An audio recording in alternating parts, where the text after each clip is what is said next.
but McGregor showed maturity as a fighter by outlasting Diaz. I mean, it looked like, is this guy going to go the distance, or do we have a replay of the first fight where McGregor's doing well and then runs out of gas against a bigger, sturdier guy who can just take his shots, unlike the 155-pounders? But it turns out, no, McGregor paced himself. Look, a lot of people scored that fight a draw, and that one judge who gave the 10-8 round to Diaz, I understand that. And people are confused by that who watch boxing go, yeah, but McGregor knocked Diaz down. That wasn't a 10-8 round. In the UFC, because you can follow up an advantage when you knock a guy off his feet, knocking him off his feet doesn't automatically award you an extra point.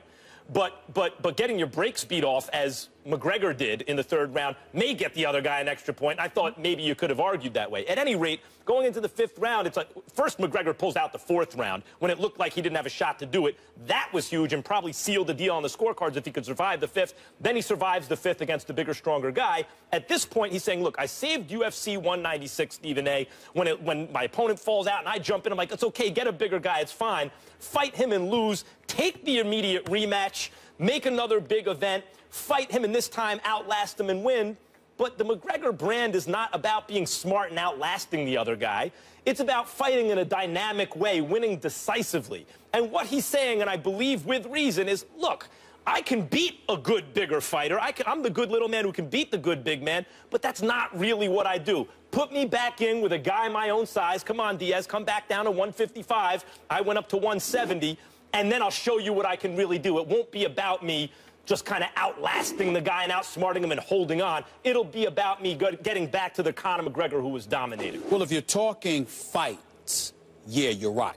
If I'm McGregor, I don't go back up to 170. He did the right thing. He lost at 170, came back and won at 170. And if Diaz wants a trilogy, which he demanded after the fight, then it's only apropos that he fights McGregor at McGregor's desired weight of 155, because he's earned the right to request that. But if you're talking dollars and cents, it's wherever the money is. The weight, he can't dictate the weight. The money has to dictate the weight. And that's what I would say. I will tell you this. McGregor was so impressive to me in terms of there were times where I thought that he could have gotten had. He started off strong, dropped Diaz 3 times in the first 2 rounds, but were wise enough not to go in for the kill because that ground attack would have worked to Diaz's advantage. McGregor knew that, so he stayed upright, which is a smart thing on his place, on his part, showed a level of maturity that you want to see from potentially great fighters like that. The fact that he was willing and capable to make that adjustment from the first fight is a big, big deal. But then I also look at McGregor from this perspective. At 170, look what he's doing. Now, unless this is boxing and somehow losing that weight is going to drain the living hell out of you, I'm looking at him and saying to myself, who's going to beat him at 145? Because, I mean, to go up to 170 and to put those licks on Diaz that he put on him. I mean, you got to remember, everybody's talking about he should fight Aldo because he's going to go back to the 145-pound division and defend his crown. He knocked the dude out in 13 seconds. Now, it wasn't a lucky shot. Going it was a backwards. Knocked him out going backwards. When they want to act like, now, they want to act like it was lucky. It wasn't lucky, but at the same time, what's the chances of that happening for you again where a perfect shot gets landed in the first 13 seconds? Probably not. But I'm not going to pick a smaller opponent to get into the ring against this guy, Conor McGregor, with this arsenal, who has shown that he can utilize it against bigger and stronger opponents and still find a way to win. I think those smaller guys have a chance. I don't see that. You bring up the money, and the money will dictate where the fight takes place. In the first fight, McGregor did something that not a lot of fighters would do, which he's the money guy. He doesn't need to save the show and fight a bigger guy, but he's like, to hell with it. I'm a risk taker. And it backfired, in the sense that he lost. Then he takes the rematch at the other guy's preferred weight because he lost the first fight. He's the one getting the rematch. Now that he's won the rematch and he's already taken the risk initially. Twice. I think he's within his rights to say, okay, we can do a rubber match, but this time at my preferred weight where I can show you what I'm really going to do, and the money will follow him because he's the money man in UFC. No, I think that makes sense. So McGregor becomes only the second fighter to win at both 145 and 170, joining my boy Kenny Florian with that feat. Stephen A., do you have a problem with Coach K leading Team USA for the last 12 years, over a decade? I always have. Yes, I do, to answer that question directly. And I want to make sure that I emphasize and preface my comments by saying I'm not trying to cast any aspersions on Coach K whatsoever. I speak of him with deference and reverence. He's a 5-time national champion. He has so many wins.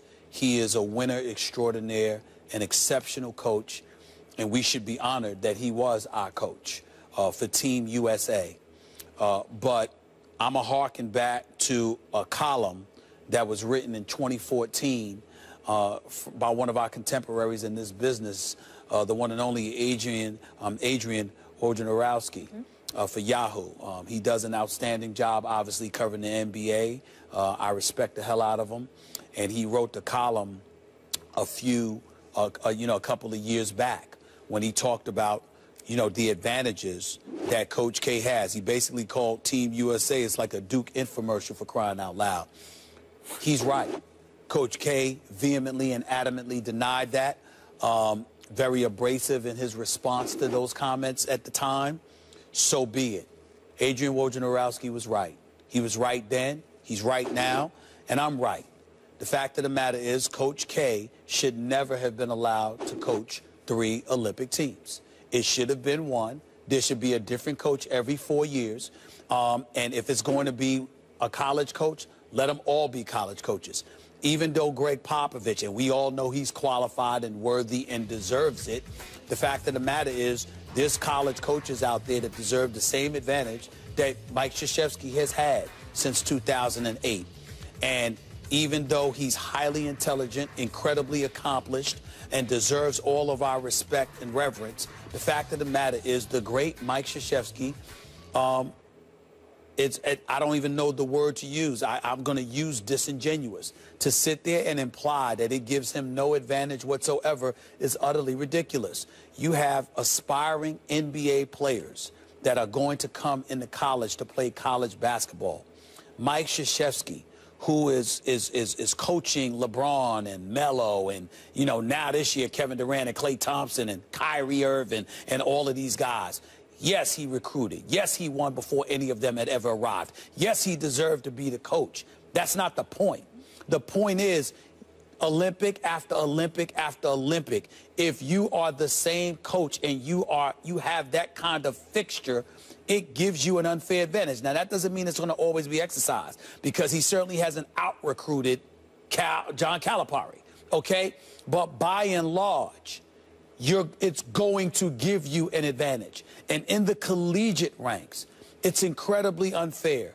There is no college coach on the planet that should be coaching back-to-back-to-back Olympic teams with the best NBA players in the world. If you're coaching it, it should be a different one each Olympics. I'm not talking about Mike Krzyzewski. I'm talking about anybody that is in his position that should have never been allowed. It is wrong, and they need to stop doing that because it gives a coach an advantage on a collegiate level. Well, Stephen A., you're wrong, and I hate to say it, but the great, and I mean great, Adrian Wojnarowski is wrong. Look, mainly because, not that it doesn't have an advantage in terms of recruiting. Of course it gives him an advantage. Of course he's not telling the truth when he says it. Of course it gives him an advantage. But then you already made my point. I just don't care. Who cares about whether Duke... Doesn't make me wrong. Who cares about whether Duke has a recruiting advantage? The important thing is that Team USA win the gold. Now, when was the last time that Mike Krzyzewski wasn't the coach of Team USA? 2004.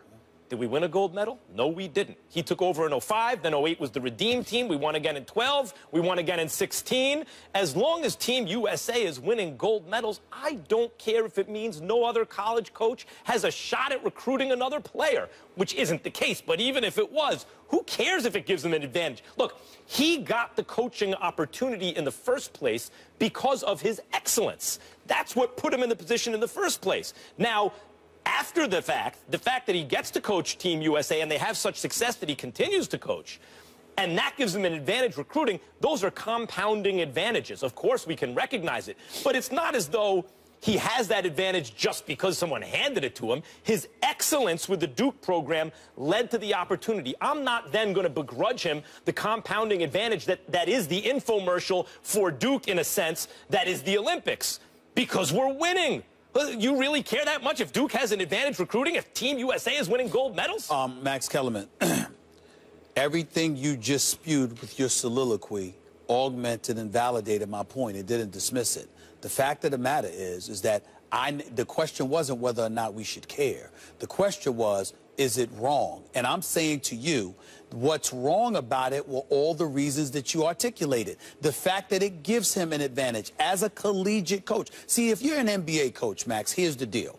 You're getting drafted as a player into the league. You can't help where you go. There's no such thing as recruiting on the NBA level in terms of who you get out of college. But as a college coach, when you go into a kid's home and you're appealing to the All-Americans out there that are obligated to come and play 1 year of college basketball for you or what have you, it gives you one season. It gives you an incredible advantage. Yeah, but actually, the question wasn't that. But I'm not saying that Mike Krzyzewski didn't deserve it.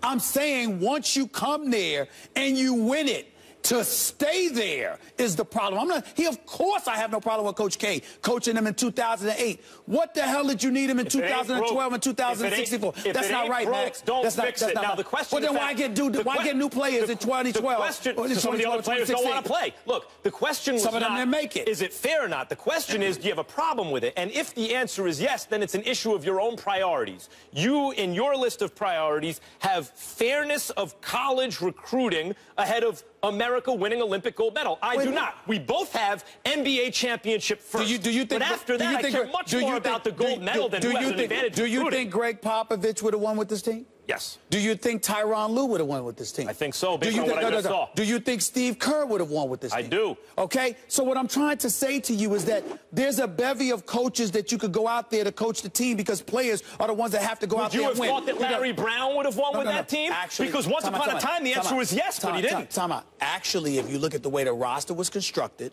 and if you cover Larry Brown like I do, it's definitely plausible that they would have lost. A very bad example. Yeah. But the point that I'm trying to make to you is that... We don't know if they win or not. We think so, but we know Krzyzewski's win. Once Krzyzewski won, and you got the gold medal and reclaimed glory for Team USA, be fair. You're giving him an unfair advantage. Who cares? That's not right. You care more. That's not right.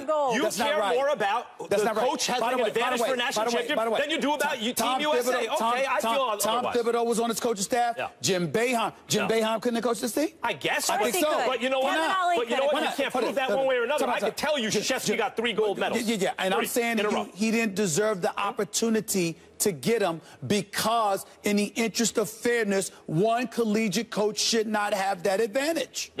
That's all I'm saying. Between you and me, I tell it like it is. You tell it how it might be. I'm with Stephen A. on that. Really? Coming up next.